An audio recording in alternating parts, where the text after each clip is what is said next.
Mausoleo de Héroes y Mártires de la Revolución. El Mausoleo a los Héroes y Mártires de la Revolución es un monumento creado en honor a los héroes y mártires de León.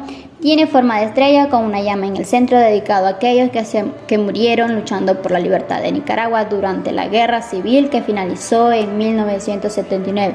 La construcción de este monumento consolidó la declaración de la ciudad de León como primera capital de la Revolución.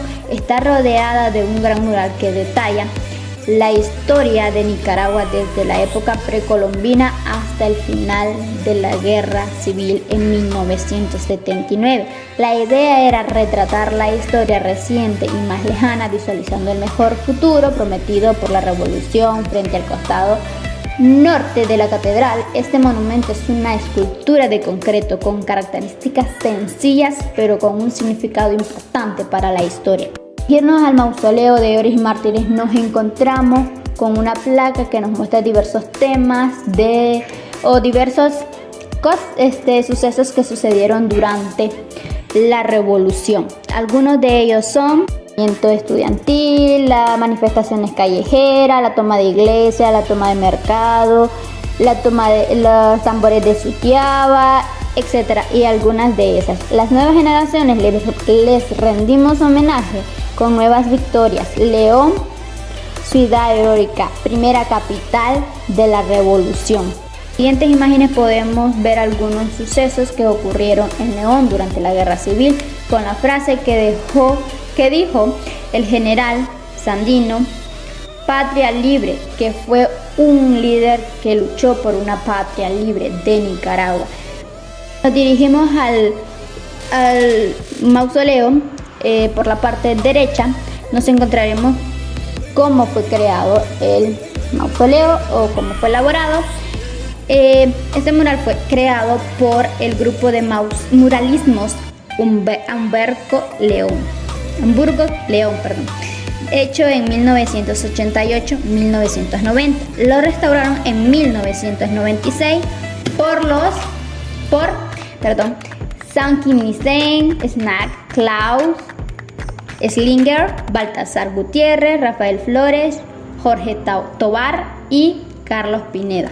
La primera ilustración que mostramos en el video es la llegada del náhuatl. Comenzó alrededor de 1200 años después de Cristo. En la siguiente imagen, en 1524, Hernández de Córdoba, un conquistador español, fundó primeros asentamientos permanentes españoles en la región, incluidas dos de las principales ciudades de Nicaragua: Granada, en el lago de Nicaragua, y León, ubicada al oeste del lago de Managua. En la siguiente imagen podemos ver en el 1927 Nicaragua se independizó de España y en 1838 finalmente se convirtió en una república independiente. Después de unirse brevemente a una parte del Imperio Mexicano, los conquistadores españoles intentaron imponer su religión, costumbres y culturas a las etnias indígenas. En su mayor parte tuvieron éxito. En esta imagen podemos observar unos pies y una cruz. Hoy Nicaragua es predominantemente hispana. El español se convirtió en el idioma del pueblo y catolicismo se convirtió en la religión casi universal.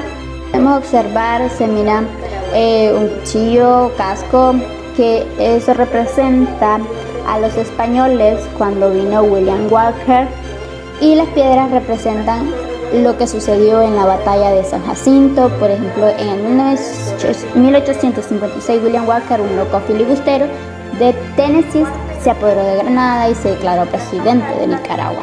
En la siguiente imagen podemos ver la sombra de Sandino, que representa homenaje a él. Fue un general nicaragüense de pequeña estatua, pero gigantesco en cuanto a coincidencia patriótica. El 6 de enero de 1927, tropas norteamericanas entraron a Nicaragua, argumentando que la vida y la propiedad de los ciudadanos estadounidenses deberían de ser protegidas. Con el apoyo de un ejército de campesinos, Sandino mostró al mundo que no permitía la explotación de su país libre y soberano. Fue declarado héroe de la dignidad de América Latina, luchando contra los imperialistas norteamericanos. En 1933 se le declaró una tregua, pero lamentablemente en 1932 la Guardia Nacional fue encabezada por primera vez en la historia por un militar nicaragüense, Anastasio Somoza. Cuando el ejército estadounidense partió, su regalo de despedida fue establecer la Guardia Nacional. Somoza era un amigo de los Estados Unidos desde hacía mucho tiempo y se involucró mucho en ayudar a los Estados Unidos en el desarrollo de la Guerra Nacional. Al día siguiente, el general Somoza inició una evidente persecución de viejos soldados sandinistas, deteniendo ilegalmente, hiriendo e incluso asesinando a estos hombres. Sandino se quejó al presidente títere Sarcasa. Sandino fue invitado a una gala por el presidente y el mismo Somoza. Después de arreglar un compromiso de alto el fuego, Sandino aceptó la oferta. En la carretera en Managua, el auto de Sandino fue interceptado por soldados de la Guardia Nacional. Luego los soldados escoltaron a Sandino a dos de sus generales a un lugar donde el héroe y sus hombres fueron brutalmente asesinados a tiros. Y lamentablemente todo lo que Sandino quería era un país libre. En esta imagen podemos ver una carta, una arma, y lo que sucedió con eso fue que Rigoberto López Pérez era un conocido por el asesinato de Anastasio Somoza García, el dictador durante mucho tiempo en Nicaragua, que controlaba a varios presidentes títeres. Nacido en León, fue poeta y compositor. El 21 de septiembre de 1956 se infiltró en una fiesta a la que asistía Somoza y le disparó en el pecho. López murió instantáneamente en una lluvia de balas y Somoza murió pocos días después en Panamá. El hijo de Anastasio Somoza, Luis Somoza Debayle, asumió la presidencia tras el asesinato de su padre. Fue educado en los Estados Unidos y gobernó desde 1957 a 1967. Luis y su hermano menor, Anastasio Somoza Debayle, no compartieron amor fraternal. Sin embargo, Luis nombró a Anastasio jefe de la Guardia Nacional por una obligación familiar. Luis no quería que su hermano menor se convirtiera en presidente. Lamentablemente, Luis murió de un infarto unos meses antes de la elección. Amañada a la que Anastasio Somoza Debayle asumió la presidencia, Anastasio gobernó con el poder de su amada Guardia Nacional, aplastando todas y cada una de las rebeliones. Para 1970, la población general de nicaragüense no amaba a su líder. Luego del devastador terremoto en 1972, Anastasio arrancó todos los fondos internacionales que recibió Nicaragua para construir y reconstruir, y desató el infierno con los rebeldes sandinistas nicaragüenses, encabezado por Carlos Fonseca. Eso es lo que nos representa lo que es una tumba en la imagen. En la imagen nos representa un libro y unos lentes. Carlos era un maestro y bibliotecario nicaragüense que se fundó el Frente Sandinista de Liberación, FSLN, en 1963, conocido por su mala vista. Fíjense en los lentes oscuros enmarcados en el mural. En sus primeros años se enamoró de la política e idolatraba a Sandino. Entre 1959 y 1963, Fonseca y su variopinta tripulación de revolucionarios experimentaron una variedad de formas organizativas. Había esperado modelar la revolución de Nicaragua desde la revolución cubana. Fonseca luchó duro, pero murió en unas emboscadas en las montañas nicaragüenses en 1976, 3 años antes de que el FSLN asumiera el poder. En 1977, cuando Jimmy Carter era presidente de los Estados Unidos, comenzó a presionar a Somoza para que cambiara su imagen, limpiara la Guardia Nacional y dejara aterrorizar a la gente de su país, o enfrentaría la pérdida de apoyo estadounidense. El 10 de enero de 1978, Pedro Chamorro, director de la prensa, un opositor muy vocal de Somoza, fue asesinado camino al trabajo. Continuó la resistencia y la violencia contra el régimen Somoza. En mayo de 1979, Estados Unidos temía que si bajaba Somoza, un régimen comunista ocuparía su lugar, y estaba dispuesto a ver hacer casi cualquier cosa para evitar que eso sucediera. Entonces Estados Unidos aprobó un préstamo del IFM de 66 millones de dólares al régimen de Somoza. Sin embargo, incluso eso fue suficiente para detener el levantamiento. En junio de 1979, después de la ejecución televisa de Bill Stewart, el periodista de ABC, por la Guardia Nacional de Somoza, las simpatías del pueblo estadounidense se habían vuelto hacia los rebeldes sandinistas.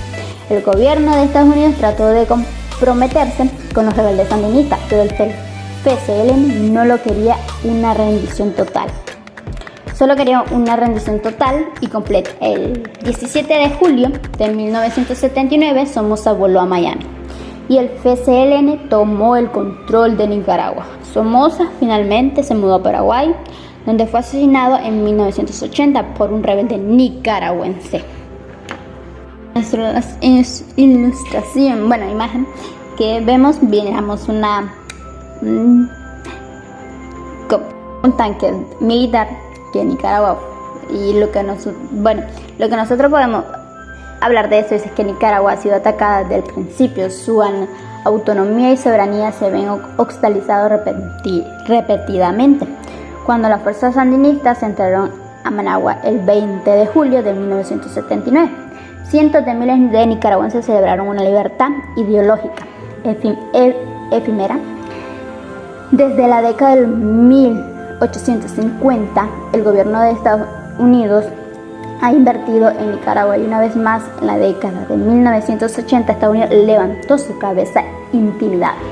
Mientras los nicaragüenses trabajaban hacia la autosuficiencia, el presidente Ronald Reagan, temiendo una toma de poder socialista en Nicaragua en secreto y la aprobación del Congreso, financió la guerra contra para sofocar al gobierno sandinista.